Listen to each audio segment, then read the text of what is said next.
Heavyweight boxing fans, what's the deal? All right, man, we're going to try this one more time because I just tried to go live and I don't know what happened, man, but YouTube kept disconnecting me. So we're going to see if it works this time. Um, let the fans, the heavyweight fans, get up in here, chop it up about a few things. So hopefully YouTube doesn't bump me off, man. And as y'all make your way up in here, go ahead and hit that like button for me, man.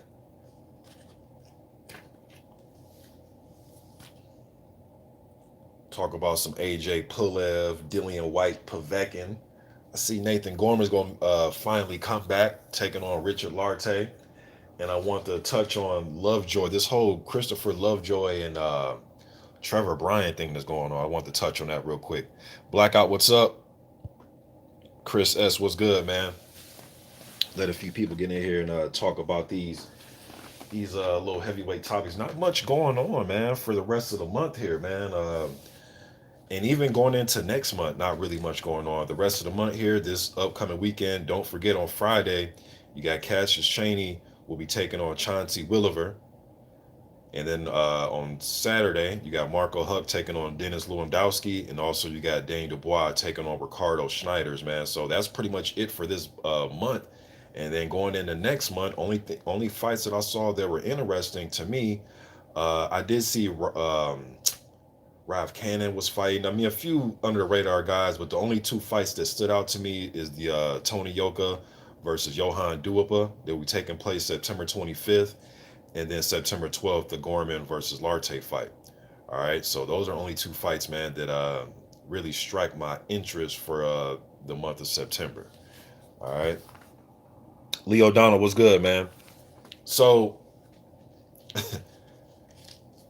okay, so let me talk about let me get the Lovejoy and Bryan thing out the way first. Now, Christopher Lovejoy, I believe he's 20-0 with he's either 19-0 with 19 knockouts or 20-0 with 20 knockouts. But either way, he's rated by the WBA. And what's so crazy about Christopher Lovejoy is I've yet to see any of his fights. I've yet to see any of his fights, man. Like, only thing I've ever seen of him is pad work. I've been looking all on the internet for any type of Christopher Lovejoy highlights, even just highlights. I haven't seen even a highlight. Now, I'm not saying that because I haven't seen him fight that he can't fight. It's just that I've yet to see him to see the dude fight. Now, just looking at him hitting the mitts and hitting the pads seems very heavy. Seems very heavy-handed. Seems to have a good like overhand right and a good left hook, and that's all I've seen of him. I've never seen him fight. So I wish that he and his team would just, benefit the fans a little bit, man. Show us some footage of you fight. And if there is footage out there that I'm just sleep on, maybe it's on Facebook or maybe it's somewhere else that I haven't looked, please send it to me because I've yet to see a highlight of him fight. But he's doing a good job on his social media, man. He calls people out. He does what you're supposed to do when you're trying to be self-made in this sport. He has nobody really backing him. Everything from listening to him talk and what he's talking about, everything's pretty much out of his own pocket. He was even saying that when he goes to Mexico and fight, he pays the opponent to fight him. You know what I mean? So he's trying to get it from the mud, man. He's trying to get it from his own pocket, just get it off his own back without any type of significant help. So, anyways, he's got a ranking, and there was an article that came out, man. You guys look on Google, you can type in Don King, Lovejoy, and Trevor Bryant, and there's stuff that pops up from like 3 4 weeks ago. Don King came out and said that the fight between Lovejoy and Bryant is set for September 26th. Now I follow Lovejoy on Instagram, and he's talking about the fight. He's been talking about it since Don King came out. He even reposted what Don King said. He reposted the article, threw some shots at Trevor Bryan, trying to hype it up. And then I go and see what Trevor Bryan's talking about on Instagram, and he's not even talking about it. And he's posting things. He doesn't post on the daily like some fighters do, but when he does post over the last month or so, it was nothing to do about that fight. So I'm not sure. And then you guys seen the little clip I put up today of Lovejoy pretty much saying today on his Instagram, like, look, man, y'all got now he's saying that he's calling the shots that Brian and his team have 7 days to sign a contract unless he's moving on. Now, I'm sure for Trevor Bryan, he's probably sitting back like, who the hell are you to call shots? I'm the interim title holder, right? So I'm thinking that's the mindset he probably has from that aspect. Like, who the hell is this dude? Like, you know what I'm saying, to be calling shots with me. But really though, man, Trevor Bryan, I thought that him and Manuel Char was going to fight. So I'm not sure if Bryan's sitting around, trying to figure out if him and Char is going to get it on or what's going on behind the scenes. Not really much is said, man. And not just Trevor Bryan, but there's a few other heavyweights, man, where I think maybe they need like a publicist or something, or maybe somebody to run their social media account. But you guys got to be a little bit more vocal, man. Now you don't have to get on social media and act a damn fool, right? You don't have to talk as much trash as a Jarrell Miller or Dillian White, but you got to say something, man. You got to spice it up a little bit. Let some fans who aren't privy to who you are, they may look in the rankings and say, "Who's this guy?" You got to be more noticeable on social media, man. Like put some training footage out or put more. Do it on the daily. Have a cameraman that does it for you. But you got to, sell yourself, man. Again, you don't have to act a damn fool, but just sell yourself a little bit. Talk about your upcoming fight. Talk about some upcoming possible opponents. Just say something to us. You know what I mean? But some of these fighters, man, they just do a horrible job of selling themselves, marketing themselves, man. Now, props to Trevor Bryan. I know he has a clothing line. You guys go check him out on Instagram. I think it's called what's the name of his clothing line? Brave. I think it's called Brave or something like that. But go check out his clothing line. He got good designs on there. You know what I mean? So he's, promoting that. But, some of these fighters need to promote themselves more take advantage of social media, man. You know what I mean? Just don't post a picture of you, at the lake, just saying, hey to everybody. I mean, post some fight, post some training stuff. Just, have conversation about who you would like to fight. Just something. But some of these guys don't do a good enough job, man. Um, it makes me kind of scratch my head like, damn, like, their team need to be more, getting these guys out there. Now, some guys do a phenomenal job of taking advantage of social media. You know what I mean? But some guys don't. But anyways, Brian has said nothing about it. He hasn't said nothing about it. So I guess we'll be sitting in limbo right now, waiting to see what happens. But I would love to see Trevor Bryan back in the ring against anybody. And if there's nobody, if you can't get a Manuel Char fight or Michael Hunter fight or maybe a bigger name, or I'm not sure, maybe he's sitting around, maybe he's just, waiting for and I hate saying the word tune-up fight, but maybe he's waiting for some type of stay busy type of approach fight while he waits out while he's holding the interim title, maybe for a title. I'm not sure. But if you have nobody to fight, nobody on the docket, hey man, a fight against Christopher Lovejoy wouldn't be a bad option in my opinion. He's rated by the WBA. You're the WBA interim title holder. You know what I mean? Make the fight. The guy he's 20-0 with 20 knockouts, so he's, you definitely know what he's coming to do. He's coming to bang. So style wise, you know what you're expecting.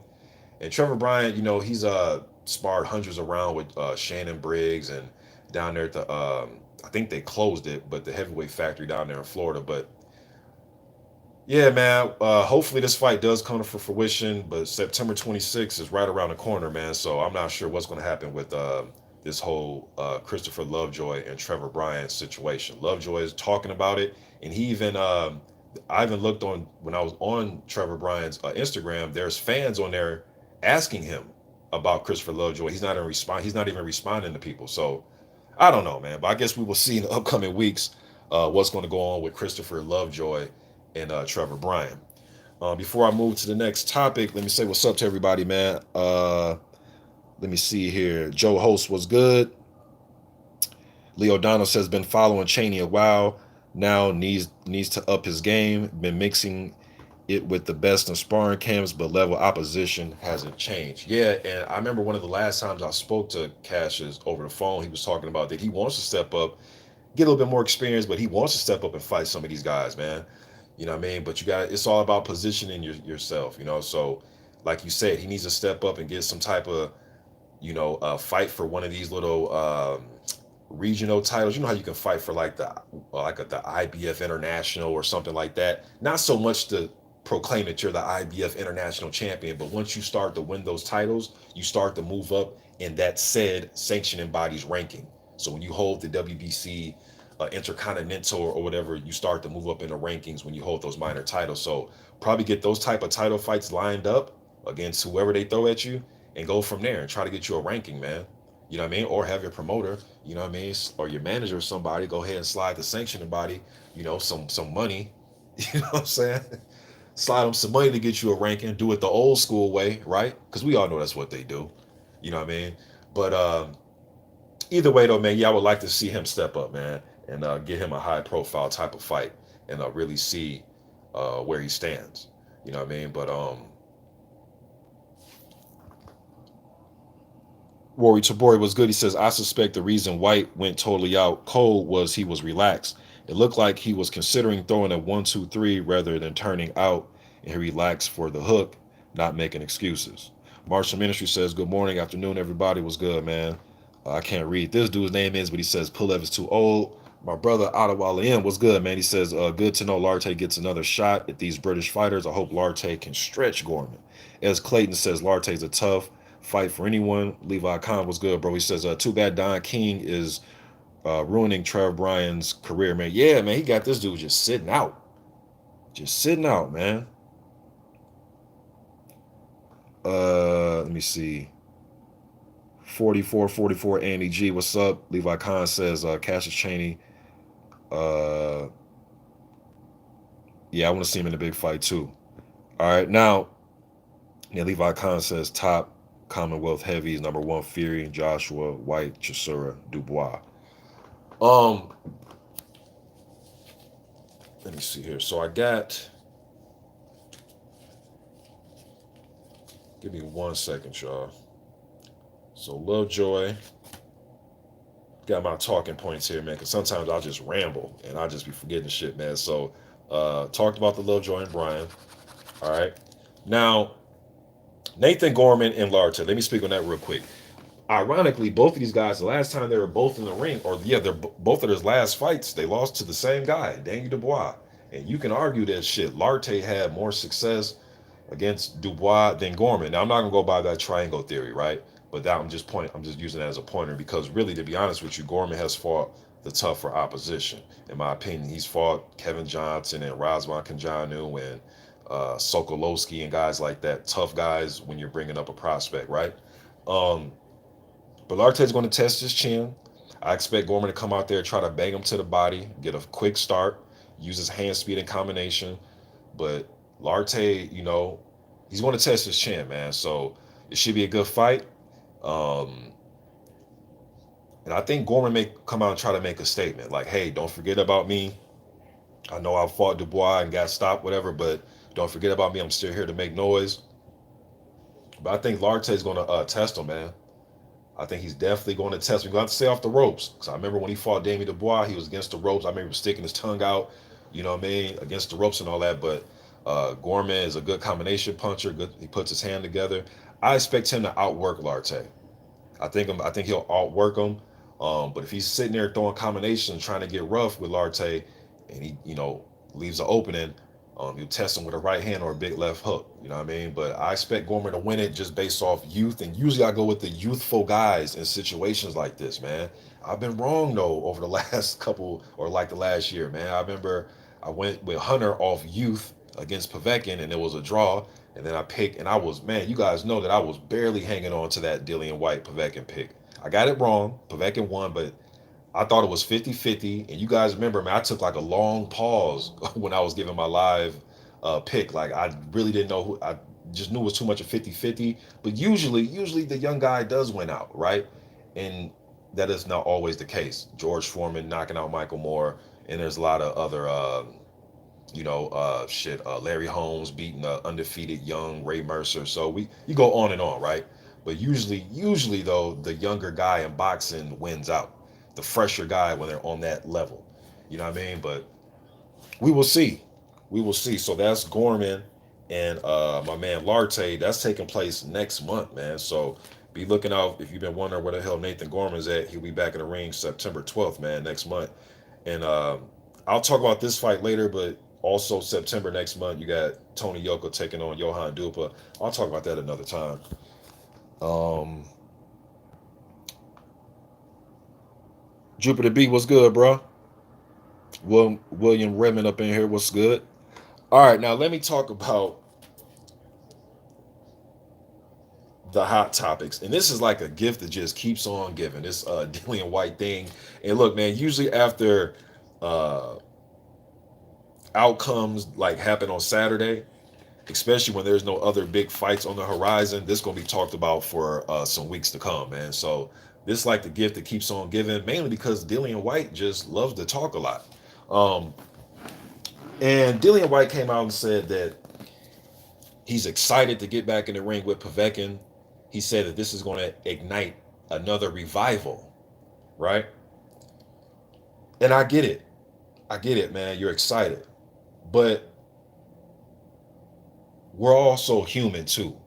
And I think one of the reasons why he's itching to get back in there is because he had to get his lick back, but he's embarrassed. He's embarrassed. You can use words like excitement and a revival. Oh yeah, but you're embarrassed too, bro. You're embarrassed that you got knocked out like that. You feel humiliated, and you want to get back in the ring as soon as possible and try to right this wrong. But that could be a mistake because your pride's in the way. But Mr. Boxing, they have a rematch called. Yeah. But I think his pride is in the way. And one thing that is not being pointed out here is this. I like the heart. I like the grit and determination of I want to get back in there with my conqueror. I get it. I totally get that. And you say it's going to be a revival like the AJ thing. But one thing that people, okay, when you say that, that's cool. And you went on, I think Dillian White went like on a 10 or 11 fight win streak. Regardless of what you thought about the Rivas fight, the Parker fight, they were all wins. At the end of the day, they were wins, right? But what I'll say is this, though. When you got beat by AJ, I know he had like surgery on his shoulder and he was out for 7 months. But bro, you got your revival by fighting after the AJ loss. You fought Ivica Bakarin after being out 7 months. Then you fought, I forget who first or whatever, but Dave Allen and Ian Lewison. Then you had your quote tough fight again. I think it was Chisora after that. But you guys get what I'm saying. You psychologically build yourself and physically build yourself back up to get there. It wasn't like right after the AJ fight, bam, you was right back in there with Chisora and Parker and Rivas. Like, man, stop. Now you may say, Mr. Boxing, you're reading too much into it. No, I'm not. The man said this is like the AJ situation. Okay, but bro, you use some fighters as you use Allen and Bakirin and Lewison as stepping stones.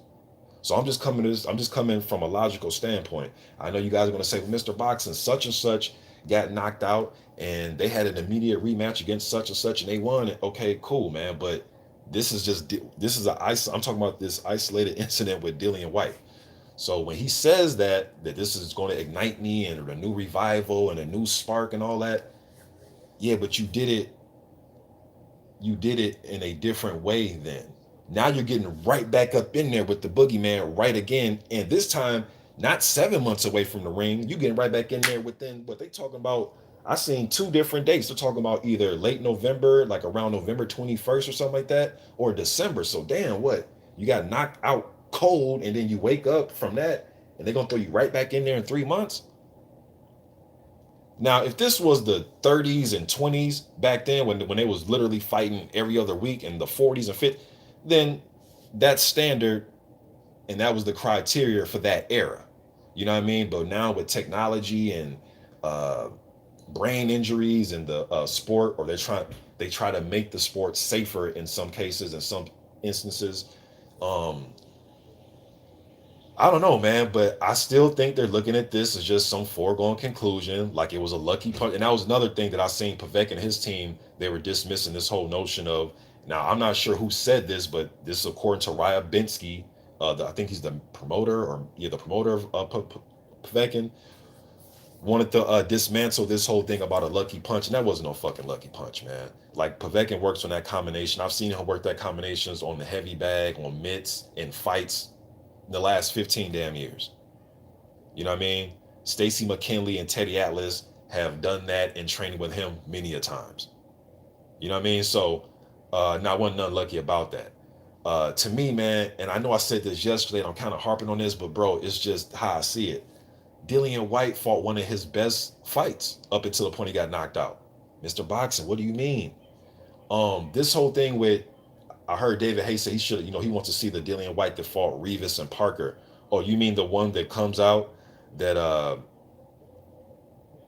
can get a little sloppy and uh, throwing wild shots and getting caught because he's being wild? No, man. I thought him using his jab, resetting, and trying to set up the knockout because Povetkin, you can't just go in there and just rush in on him like that, man. Even when you think he's hurt, because Povetkin fights better or he's more relentless when he's hurt. So I thought Dillian fought smart. I thought he fought his, it was one of the better Dillian Whites I've seen, and he still got knocked out cold. That's scary, man. Like you fought a good fight, you had him down twice, you were relaxed, composed, and you still got knocked out. And I'm looking at Sky Sports. I seen in UK, my brother, yo man, my brothers in the UK, man, y'all don't get enough of this, man. Y'all are going to get enough of this. Just looking to the next fight as if shit ain't got to get handled first. I went on Sky Sports this morning, and what did they do? They have a picture of AJ and Fury facing each other, saying Fury can press for undisputed. And I'm sitting here like, okay, but what about that dude named, the dude with the right hand from hell, Deontay Wilder? You got to get past him first. And then in the article, it broke it down like in, quotes like, if he gets past get past Wilder. AJ got to get past Pulev, and I'm gonna speak about that fight in a minute here. But these aren't foregone. And then they're talking about, then if Dillian wins, and I'm sitting here like, here you go with this if Dillian wins shit. He just got knocked the fuck out. What do you mean if he, bro? And Povetkin said the right thing because they're asking Povetkin, trying to set him up for the okie doke. Povetkin's like, look, man, I got a rematch. I ain't Tyson Fury. Then he said, Tyson Fury, what can I say bad about him? He didn't say this verbatim, but something about, he's a good fighter. Povetkin ain't falling for the okie doke. That's a vet right there. He ain't falling for the youngster move. He ain't about to talk about the Wilder and eight. Man, look, my next fight is rematch with Dillian White. Focus on who's in front of you. I know that's simplistic. I know it is. I know it is. But a lot of fighters don't do this. They don't. Focus on who's in front of you unless you'll be waking up saying, what the fuck happened? You know what I'm saying? Let me see what y'all talking about, man, before I get to AJ and Pulev. Levi Khan gave his top 5 heavies: Wilder, Ruiz, Hunter, Martin, Washington. Ooh, I think you have Washington kind of high up there, bro. But I definitely agree with Wilder number 1, 2 Ruiz, 3 Hunter, then 4 Charles Martin, 5 Washington. Then you got Washington high.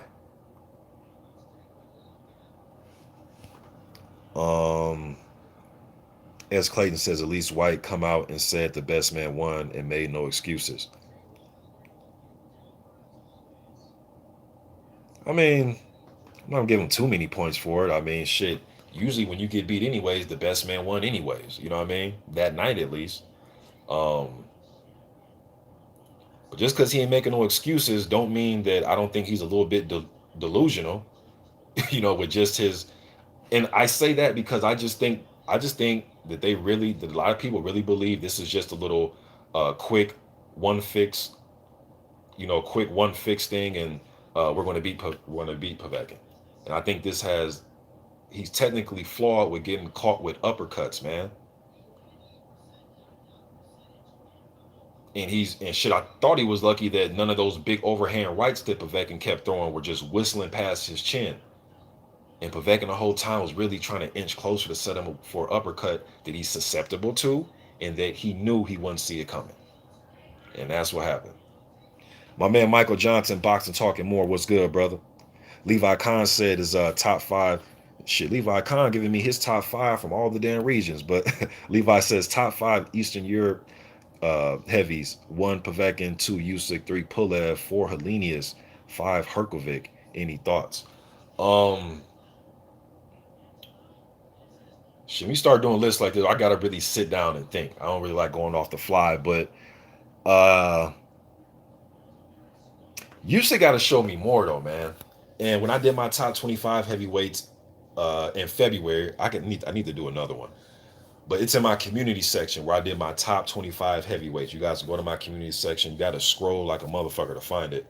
But I did have Usyk, in the top 10, but I got to see more. I'm just basing off of what I seen from him, man, just solely off of the World Series of Boxing, me giving him his respect for being undisputed cruiserweight champion, moving up. But that Chaz Witherspoon performance, there was nothing memorable or eye-popping about that.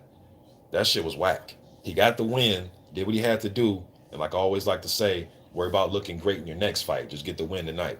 You know what I mean? But need to see more from Usyk, man. Way more, way more. Can he duplicate what he did at Cruiser? I guess we'll see. And people like to just say, well, shit, Michael Hunter can do it, and he beat Michael Hunter. They like to use the triangle theory thing, but Michael Hunter does a lot of things that offset big guys, and I think his power is underestimated. Usyk likes to move around, likes to throw flurries, give you angles. Will all that type of shit work at heavy? Because look, Evander Holyfield moved up, but there gonna be times, bro, where you have to sit down and you got to slug it out with a motherfucker. I'm just sorry. The best of them have done it. Guys with the best footwork have had to sit down and just wing it out sometimes. I've seen Ali have to do it. I've seen Larry Holmes have to do it. And these are guys with phenomenal lateral footwork. But sometimes you're going to run into a Ken Norton, a Joe Frazier. I'm talking about style and types at heavyweight.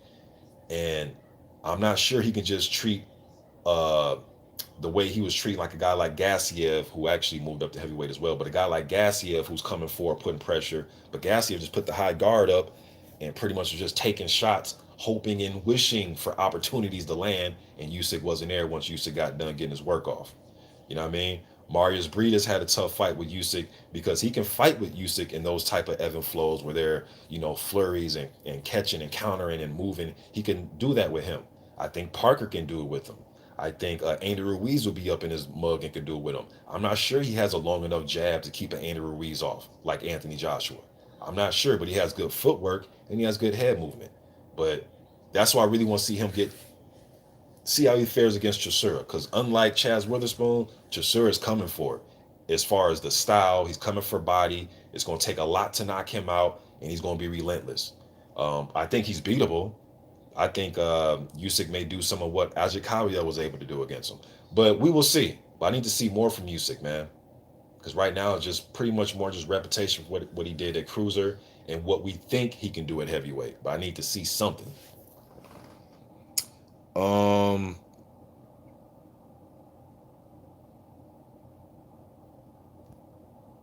Let me see here.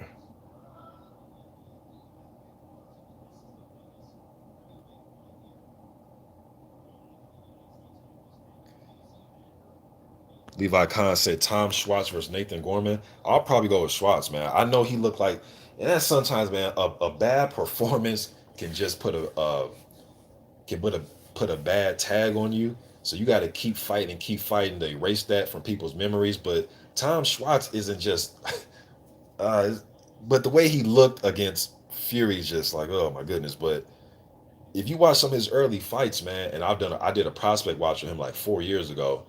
Um, if he's in there with a guy like Gorman, though, I think that could be a very interesting fight. I could see Schwartz winning that fight, man. Because I think he can fight with Gorman, and I think his jab and movement can give him a little bit of trouble. It just all depends on if Schwartz can wrap him up on the inside.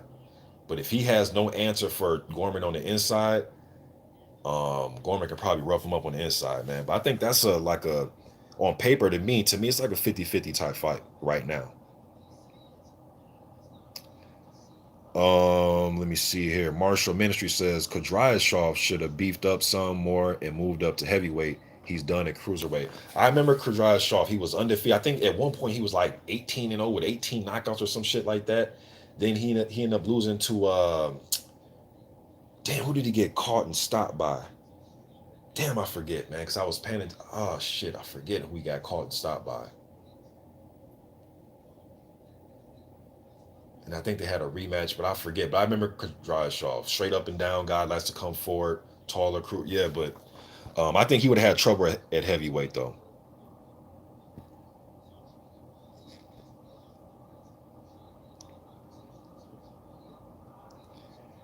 BBG was good. He says, I said Povetkin might get knocked out with the left hook, but it was an uppercut. Anything with the left hand that's a power punch for Povetkin can get you up out of there.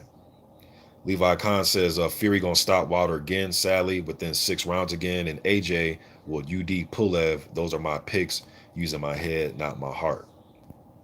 My man D Hodges was good, bro. He says he showed angled him arms and legs spilt Povetkin. Levi Khan says Martin McCauley versus Brian Jennings. Who you got? I got McCauley. At this point, man, I like Brian Jennings, man. He's always in shape. He'll come to fight, but usually, at least in the last few years here, when no, he beat Demetrenko, but usually in his bigger fights, he drops those fights. I know he's beaten guys like Perez, and he does have some wins. You know what I mean? Hold on, you guys.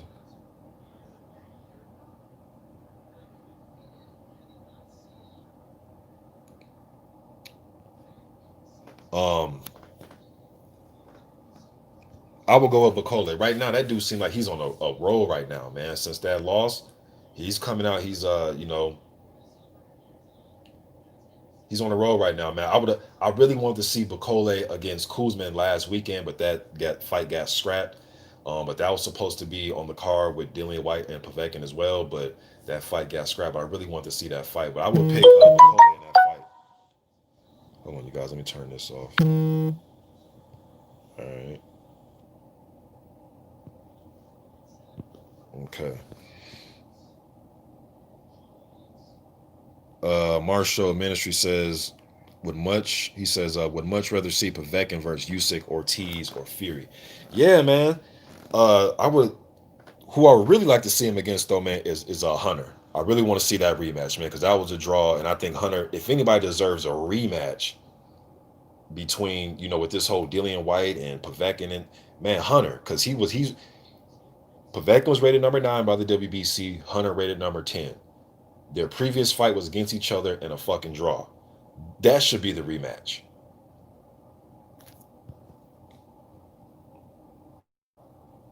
If anybody's getting some type of rematch, man. But let me see here.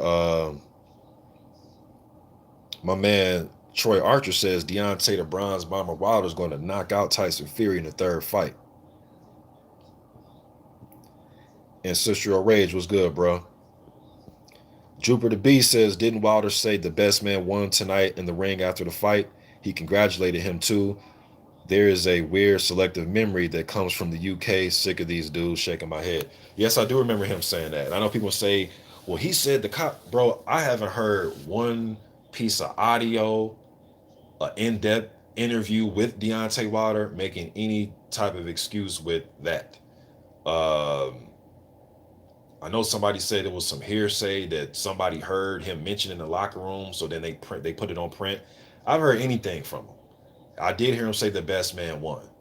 You know what I mean? So, and usually after fights, man, fighters, whether they win or lose, they point something out. You know what I'm saying? So to me, that shit's just normal. That's just normal after the game or after the fight talk. Some people call it excuses, but shit. So when Wilder beat Chris Arreola, right, and stopped him.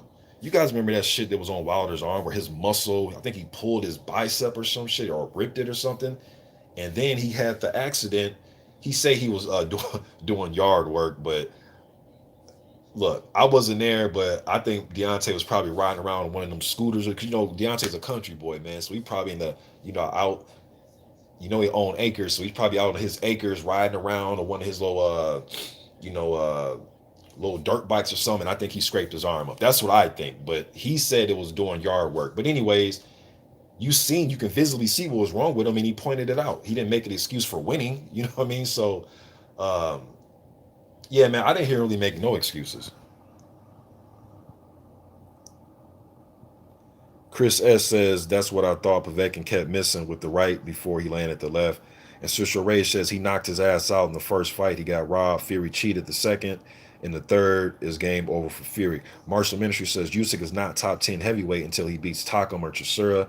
David Nicholas says Povetkin is one of those most mature, respectful, active boxers, all divisions combined. I know he gets a lot of stick for the boxing world for the ped test, but dude is almost like Sage.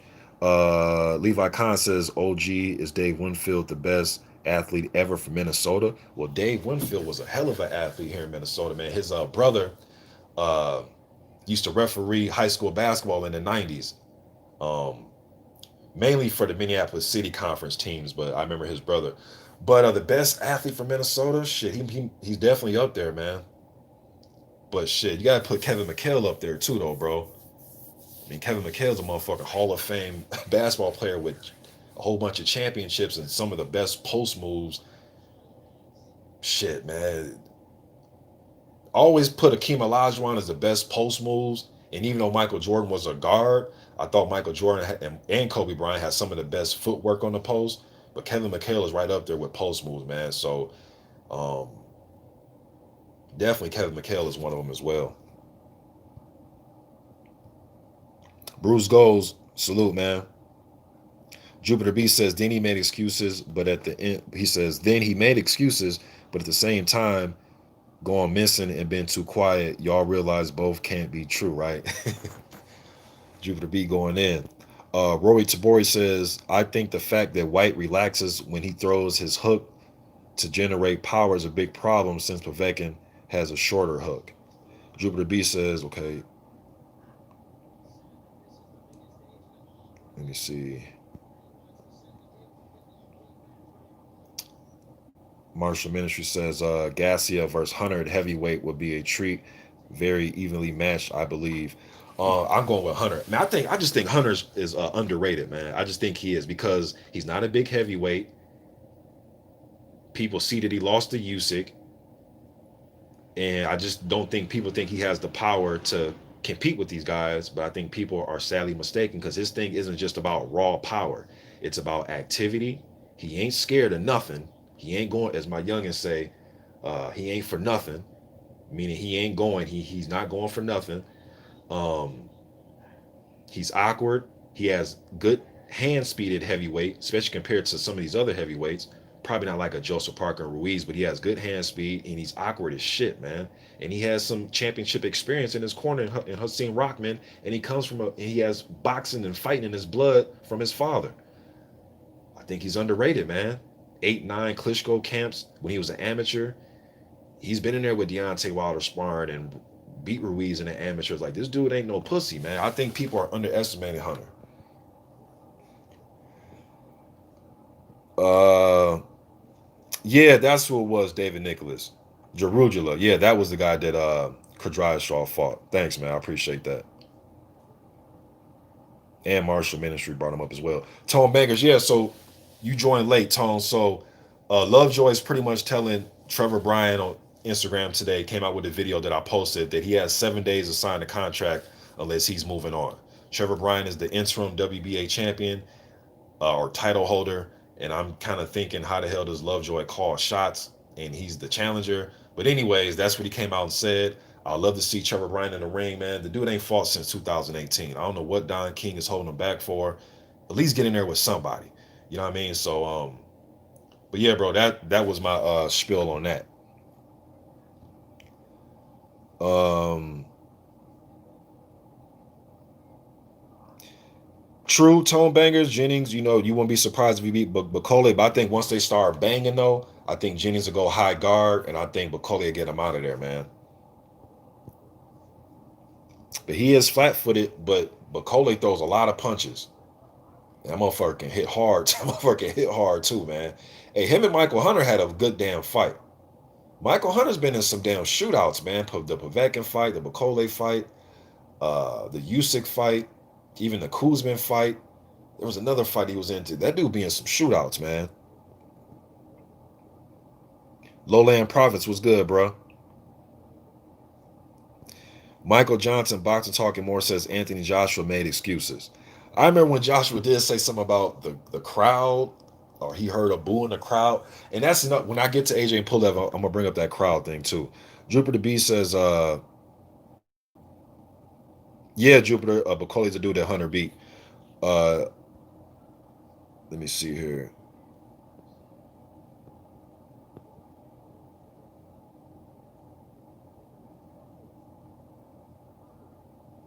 Yeah, I agree, Jupiter. So when you talk about your fight, people think anything's an excuse. Like a motherfucker say, yeah, man, I couldn't get my jab working tonight. Here comes the fans. He making excuses. He said he couldn't. No, he just telling you why he lost. He couldn't get his jab off. You know what I mean? There's something, the reason why you lost. You know what I'm saying? So people think just everything a fighter says after a loss is an excuse.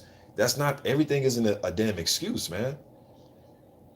There's reasons to why you lost. Yes, because the other man was the better man that night, but there's also things that you didn't do effectively or efficiently enough to get the victory. You know what I'm saying? Every damn thing isn't an excuse. It's like when after the basketball game, I remember in college we had to go and watch game tape. The coach didn't say, "Hey, we ain't watching game tape today because trying to correct our mistakes is an excuse." Like, nah. Hey man, we got out rebounded tonight. That's an excuse. No, it's not. It's the truth. We got out rebounded tonight. We gave up second chance points or buckets or whatever. Everything isn't a damn excuse, man. The beautiful Regi is in the chat. Hey, sexy. My man Fanon International Boxing is up in here. He says, check out the Lovejoy interview on ES News about sparring Spence. Yeah, I seen that, man. He was saying, well, I didn't see that, but I did see him on Fred's channel. But I need to go check that out, Fanon.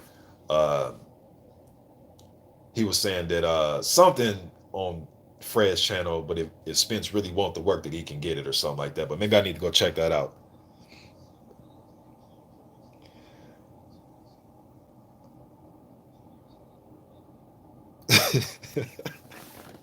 Damn, Tone Bangers, it's like that, bro.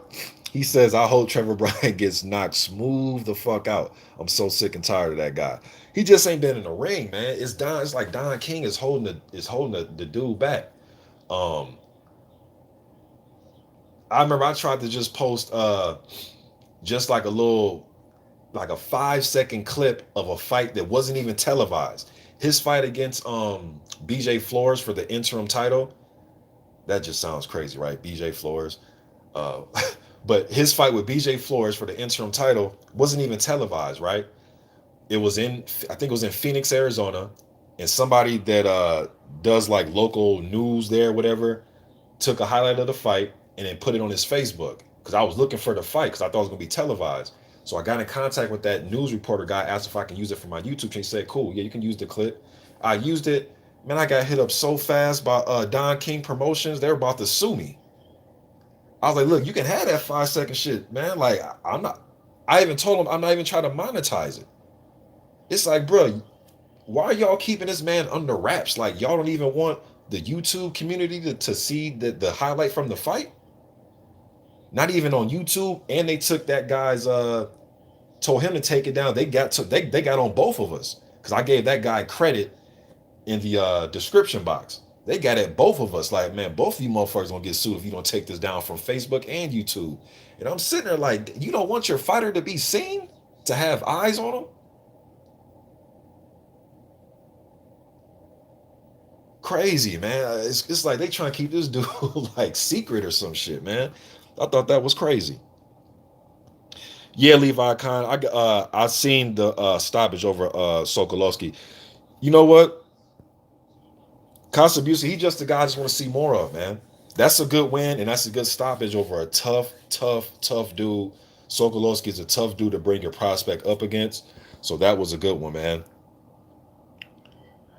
All right, so let me get to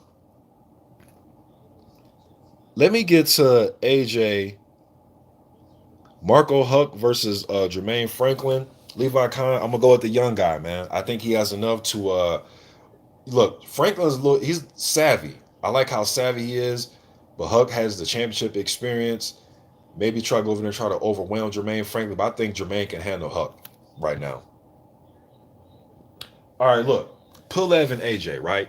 So I've been seeing AJ. He was on the compound or whatever you want to call it, the Hearns home or whatever. He was there watching Dillian White get knocked out, and he has a look on his face. The look I see on AJ's face, and AJ was saying that Povetkin could probably get White up out of there. And shout out to Michael Hunter. He called the Povetkin fight. He said that Povetkin was going to knock out uh, Dillian White. He said it on the Sky Sport, I think on their toe to toe podcast or whatever. But anyways, AJ was there. He's seen it. He kind of got that look on his face, like, man, this is why you don't underestimate people. This is why I learned from my Ruiz fight. But he has a look on his face of concern, like this shit can happen to me again. So I am so curious to see what type of Anthony Joshua we are going to see going into this fight with Pulev, man. Is he going to be the guy that's going to, you know, try to, circle around and use the same style that he used in the Ruiz fight? Or is he going to try to come forward and try to blast Pulev up out of there? One thing I will say is,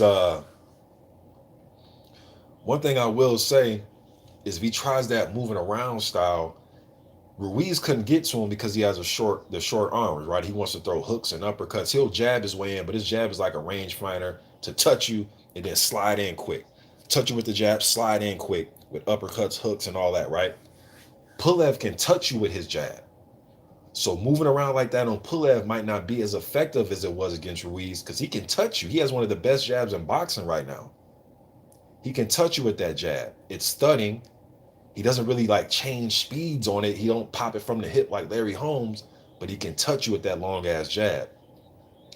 And Pulev, he doesn't wind up with his jab, right? Meaning he doesn't keep it under his chin and then bring it from under his chin. He already has it out, that Klitschko type shit, where he has his arm kind of halfway extended, and this is why his jab is so effective to me and it's so impressive. He can have his arm slightly bent already, and that little short 3-inch extension is so motherfucking powerful. And Pulev has a very deceiving jab, man, but he can touch AJ with that. Now, is AJ going to come over the top of that jab? Is he going to try to out jab the jabber? What is AJ going to do? Is he going to try to be this destroyer guy? Because if he comes forward, the punch that I thought that Anthony Joshua was susceptible to, and this is why I was always favoring Wilder in a fight with Joshua, is a right hand. Is a straight right hand. He's susceptible to that punch. Goes out in straight lines sometimes. The way he has his guards, he has like a nice clear path right to his, because the way he holds his guard, puts the earmuff type of guard up.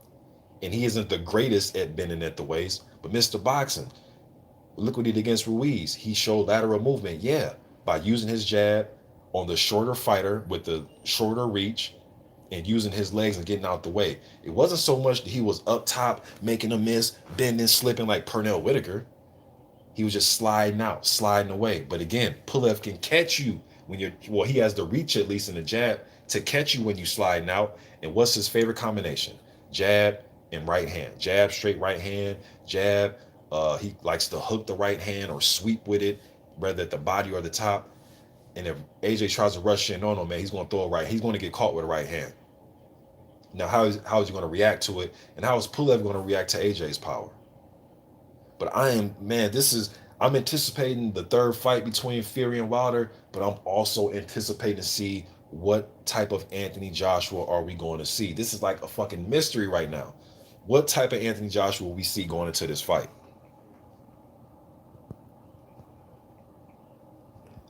Let me see here. Tone Banger says, Mr. Boxing, exactly, bro. Gary Russell is more active than Trevor Bryan. All this bald-headed church usher does is babysitting his interim title. He needs to get in there, man. My man Famous AA up in here. Hey, Famous. How the hell Famous ain't got this? Hold on, man. I've been checking you out, bro. I've been checking out your sparring and everything, Famous. I don't leave a lot of comments, bro, but I've been checking your videos out, man. I seen you sparring the heavyweight. Seen you working the mitts with the I forgot that cat's name. Seen you working the mitts. I be seeing you get it in, man. Shouts out to my man. Oh no, that's Famous. Let me see.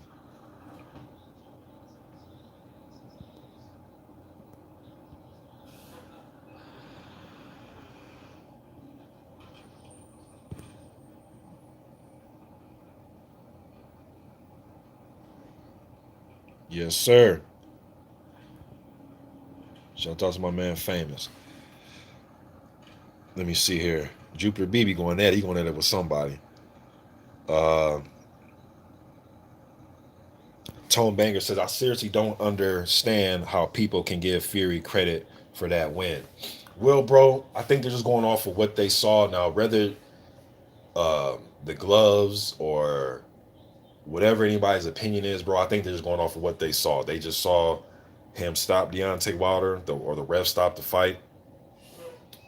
They saw Wilder outclassing him that night. I think people are just going off that, bro. That's what I think they're really going off of.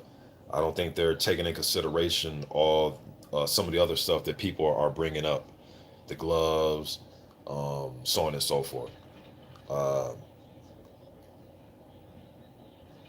but even with that said, man, it's just I never really felt all the way comfortable with Wilder and Fury when it comes to that pick. You know what I mean? Never. Even from back when they were when Fury jumped in the ring after the after Wilder put who was that he fought that night? Spilka. He almost put that boy in a coma that night, man. But when he jumped in the ring, was in Wilder's face. Then, just Fury is just an awkward motherfucker, man. Man, this dude's just awkward as hell.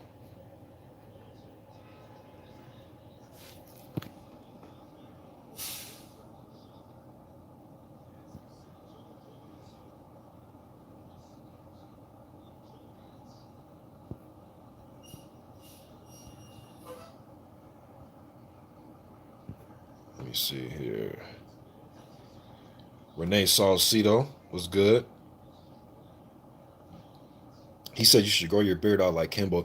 Man, when I do grow my beard, man, it's towards the winter months here in here in Minnesota. Whenever I grow my, it's too hot, man, in the damn summer for that shit. But I usually if I do grow, it's gonna be in the winter, man.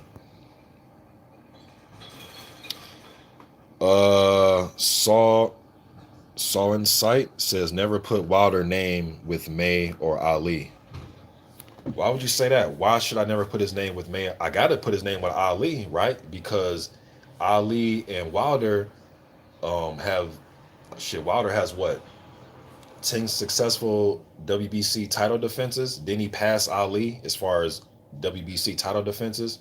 So in history, their names are going to be with each other. So I don't know. I understand what you mean by that. In what fashion do you mean don't put them in the same category? I'm not understanding what you mean by that.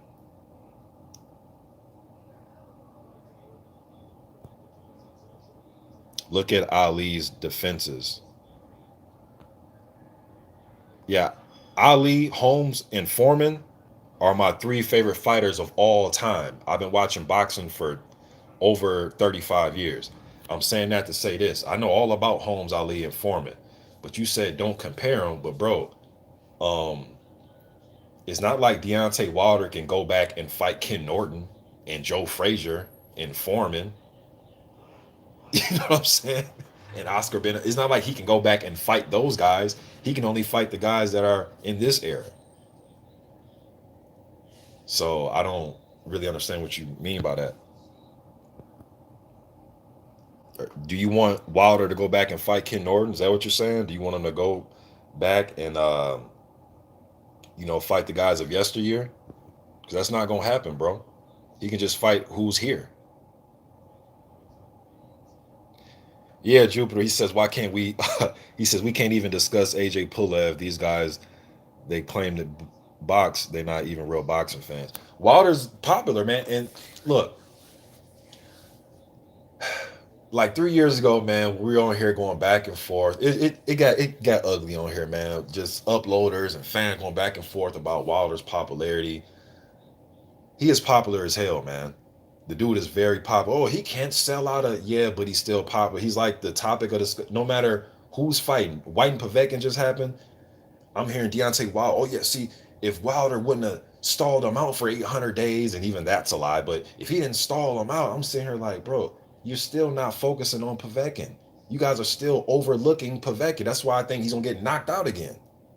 You're still talking about Wilder, and man, that boy gonna get knocked out again. So saw in sight. What do you mean, bro? When you say look at Ali defenses, like you gotta break that down. Okay, what are you trying to say? Are you trying to? Is that your way of saying that Ali had better opposition on his resume? Is that what you're trying to say?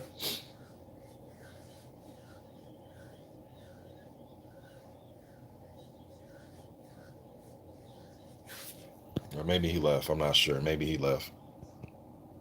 Maybe that was his like drop the mic. Look at his defenses. I'm out. Like you know what I mean? I don't know. But if you're still in here, man, let me know what you mean by that. Like look at his defenses. Like what do you mean?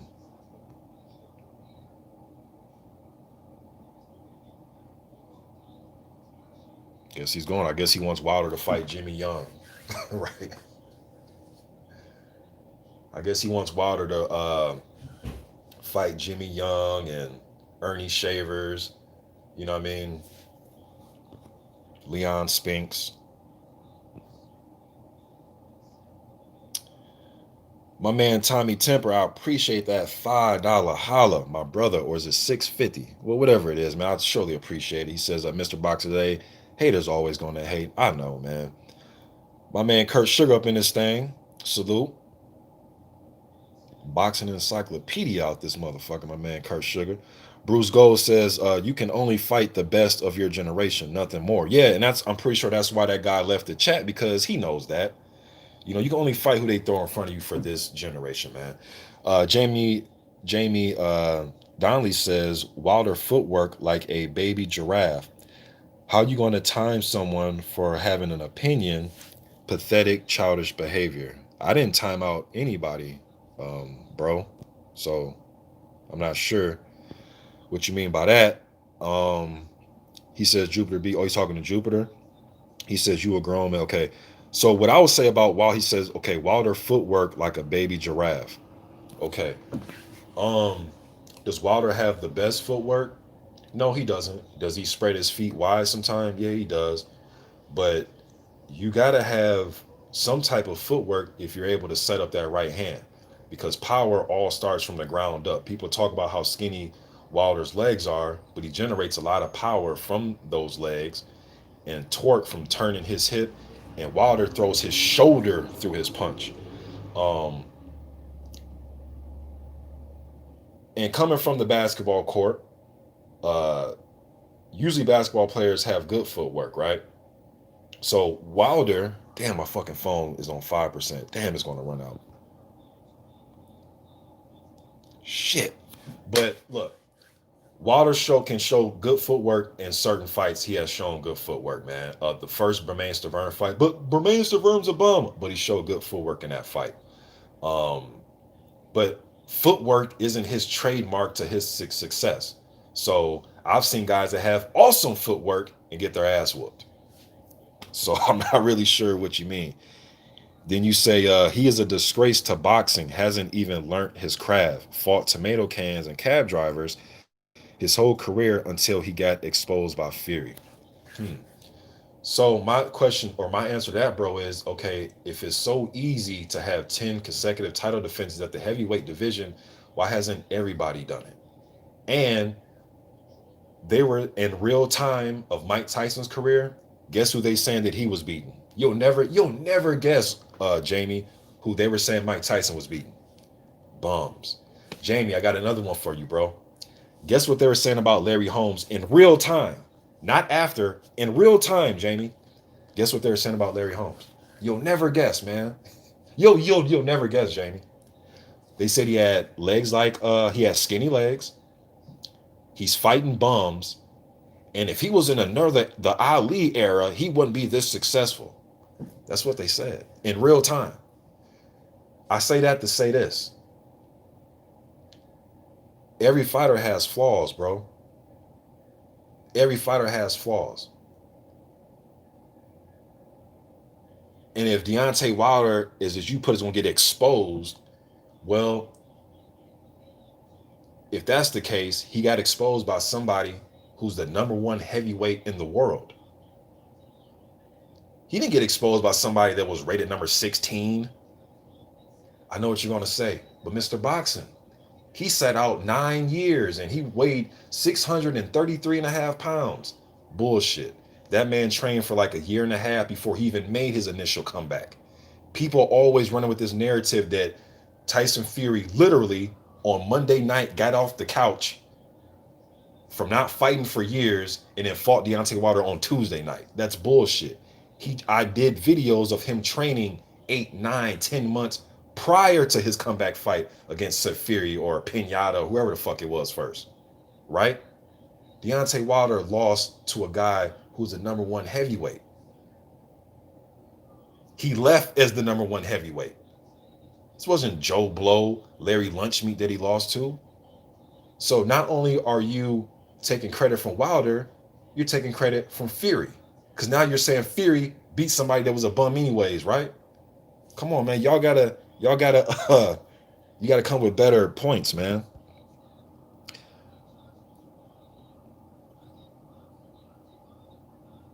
Okay, it ain't gotta be trolling, bro. It's just that I'm giving to you, how many top 10 opponents have Wilder beat? Top 10 according to who? You, Consensus, Ring Magazine, or WBC? Because WBC, he was fighting guys that was rated in their top 10. So which top 10 are you talking about? Isn't Luis Ortiz a top 10 guy? That's two top 10 fights right there. Wasn't Bermane-Stiverne a top 10 fighter when he was a WBC champion? Wasn't Gerald Washington in the WBC's top 10? Wasn't Chris Arreola, or if I'm wrong, say no, Mr. Boxing, he was rated number 16 by the WBC. Just tell me, bro. Because the last I looked, they were in the WBC's tops. Isn't your mandatory, isn't he a top 10 guy in the sanctioned body? Wasn't Dominic Brazil a top 10 guy in the sanctioned body? So what top 10 are you talking? Is it your top 10? The top 10 that you made, that, or which top 10 are you talking about? Who's top 10? And my phone, I'm not trying to end it, but my phone is on 2%. Just if you can leave real quick, whose top 10 are you talking about? I know Tone, but my phone gonna die anyways, man. So I just want to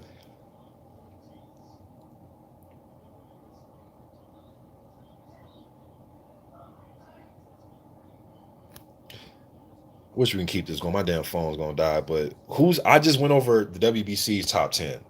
So I'm not sure what he hasn't fought a top 10 guy. And then he fought Fury twice. So hold on. So he fought Fury twice. He fought Ortiz twice. Those are 4 fights right there against top 10s.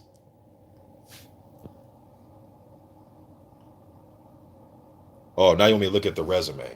Bro, I just asked you a question. Yes, I do know. I remember watching boxing for 35 years, bro. So let's stop the whole I thought you knew boxing. Jamie, I'm asking you, who's top 10? Bro, I just gave you an example of top 10. WBC top 10. You Now you're saying, now your answer to that is you don't know boxing. Huh? Look at his resume. No, bro. Who's top 10? Your who's top 10 are you talking about, Jamie?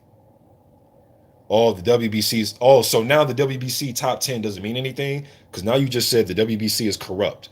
White 1,000 days. Bro, White just got knocked out.